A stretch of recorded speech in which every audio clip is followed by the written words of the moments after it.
Ah, man, do we have an emotional one for you today, guys. This is the last time I will ever ride my Rebel 500. Perfect.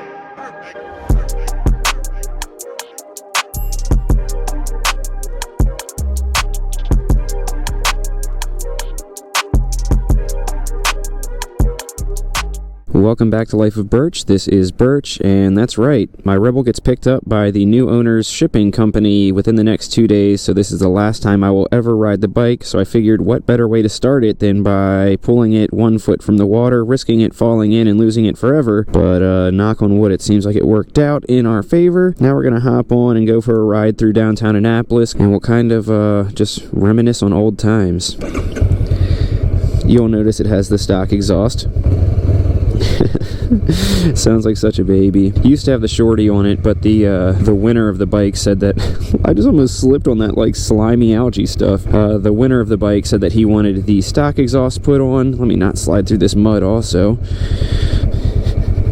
So the stock exhaust went back on, and he's letting me keep the shorty GP for my Rebel 1100. Thanks for that, Les. You're the man. And then sometime in the next 2 days, the shipping company's going to come pick it up and take it to him in Connecticut. I was really hoping to drop it off to him so that I could meet him and kind of say farewell to the bike, but it ended up not working out because I had to coordinate schedules of like when I was going to be off work, when I could find a friend with a truck, when I could get a trailer from U-Haul and all that kind of stuff. So unfortunately, I won't be able to do that, but I know it's going to be in good hands, so that's alright. I figured it was super appropriate to do a quick little trip through downtown as we're headed to wash the bike and get it all nice and ready for Les, because little trips through downtown to grab coffee and see what's going on down here are kind of like what my favorite thing was to do on this bike, and I made lots of those videos on the channel and you guys seem to like them, so it seemed like a fitting farewell. And it's crazy, like I know I sound sad probably, but it's like because I am sad, like I'm really glad that this bike's going to go to a good owner who's going to take care of it and make it his own, and he's gonna get to tinker with it and make lots of awesome memories like I did. But like this bike is kind of like what blew up my YouTube channel. It just has so many memories behind it. It's the most work I've ever done on any bike ever. I put on all the crash guards and everything. I did a full color change, put exhaust on it, did the seat, all kinds of stuff. It's just crazy, like looking back at old pictures kind of makes me emotional. The bike started out like all gloss black with like some weird like Spider-Man decals on it from the previous owner.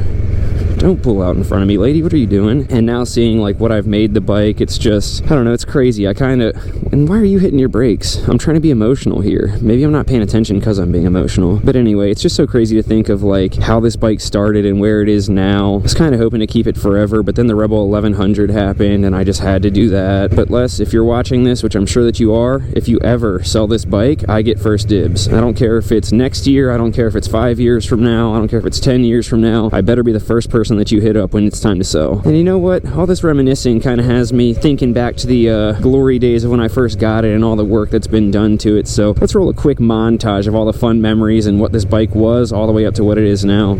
Today is my 30th birthday, and I have finally bought a Rebel 500 after searching for months to find the right one. So here she is, a beautiful 2017 Honda Rebel 500. Let's get straight to it.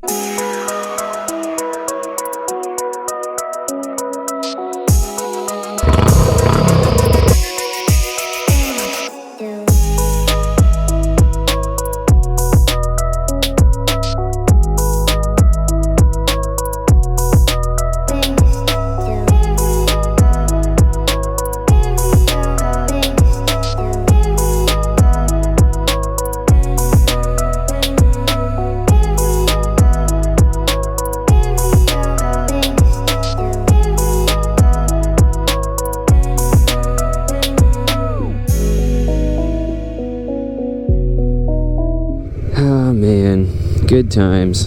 I'm gonna miss her. Alright, well we're almost at the car wash. Let's go to the car wash. I'm gonna spray it down, get it cleaned up for Les real quick so that it's all nice and shiny when he gets it from the shipping company. And then once she's all clean, I'll hop back on and we'll kind of talk about what my experience was like as I had this bike for the past year and the past about 2,000 miles.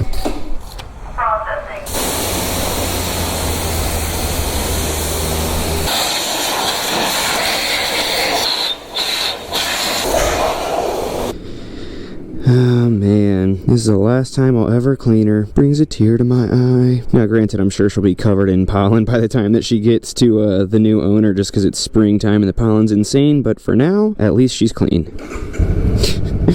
I'm still expecting like the Shorty GP loud, like crazy exhaust sound every time I start it up, but instead all I get is a little wee wee. Actually, in here, it doesn't sound terrible. Alright, so real quickly, let's just talk about what this past year has been like with this bike. If you've watched the channel before, you pretty much already know how the year has been because I've documented pretty much all of the fun that I've had on this bike for you guys. I've done anything from back road riding to short trips through downtown to grab coffee to, well, not really that many highway trips, honestly. Lots of the time that I had this bike, I had my VFR as well, so I kind of used that for highway trips since it has so much more power than the Rebel does. So I put about 2,000 miles on this bike, which isn't a whole lot for 1 year, but most of it was just kind of short, slow trips through downtown or like on back roads or something like that. So even though it's not a whole lot of miles for 1 year, the amount of hours that I've spent on this bike is probably pretty substantial, at least in comparison to the mileage. And I'm sure you can tell just by the fact that I said most of the mileage has been from going downtown and back roads and things like that, and not much has been on the highway, that's kind of where I view this bike as fitting into things. You definitely can take it on the highway, but in my head it's just like the perfect like cafe cruiser, bar hopper, like going to grab coffee, going to grab a beer, going on some fun little back roads with friends and things like that. I never really took it on many highway trips because I don't think that it does super well on the highway. It can definitely do it, but given the fact that it's not my first bike or anything like that, and that I have ridden bikes with more power, anytime that I wanted to go on the highway, I just found myself taking one of the bikes that has more power to make it easier. And again, not to say that it's because this can't do it, it definitely can, it's just there's better options out there in my opinion. And like I just mentioned, this isn't my first bike, but as strange as this is, it almost like felt like my first bike in the sense that this like really renewed my sense of love for motorcycles. Before this, I had the VFR 750, I had the Rebel 300, I had a VFR 800, but I never found myself having as much fun as I did on this bike. It just feels like a toy. Like, that's the only way I can describe it. It's so like narrow and light and flickable that every time I rode it, it just felt like, all right, what kind of fun are we going to get into today? Like, just a toy.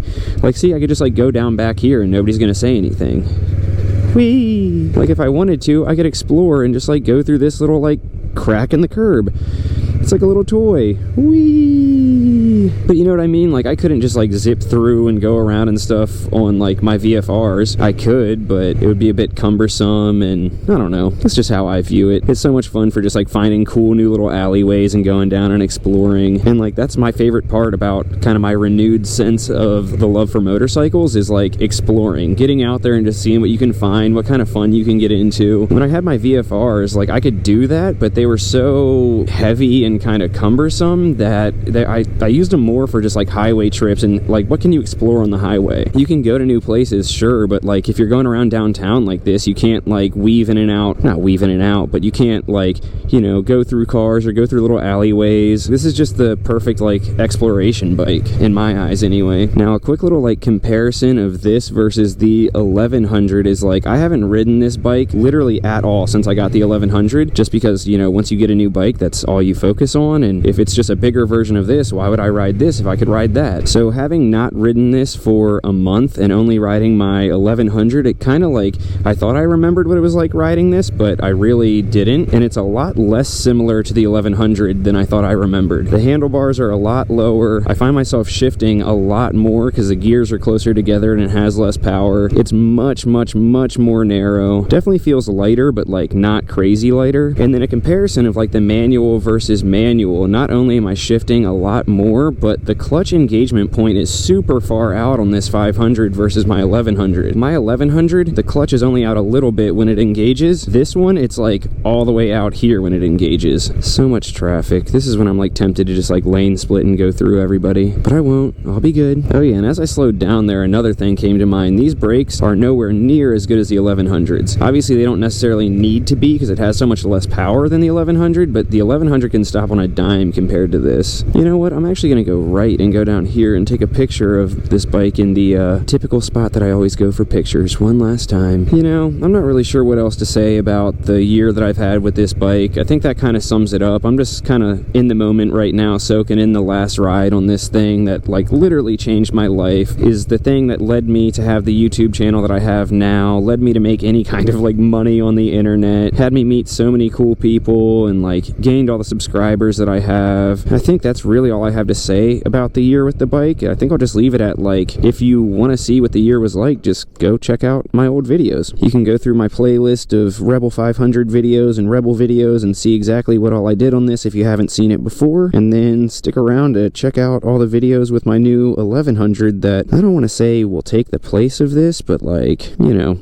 will take the place physically, but it'll never take the place of this in my heart. Anyway, that's going to do it for this video. I'm going to get one last picture to kind of be the final farewell send-off with this bike, and I guess all I got to say is I hope you enjoy the bike, Les. Make sure to post some pictures on Instagram because I'm following you and I'd love to see what you do with it. Super stoked that you only spent $100 and you were able to get it. Can't wait to see what kind of fun you have on it. And for everyone who found me because of this bike, hopefully you'll stick around for my 1100 content, and yeah, I don't know, kind of at a loss for words. So that's going to do it for this one. Make sure to like and subscribe if you haven't already. Give the video a thumbs up, and send me tissues in case I cry. Love you guys. Peace.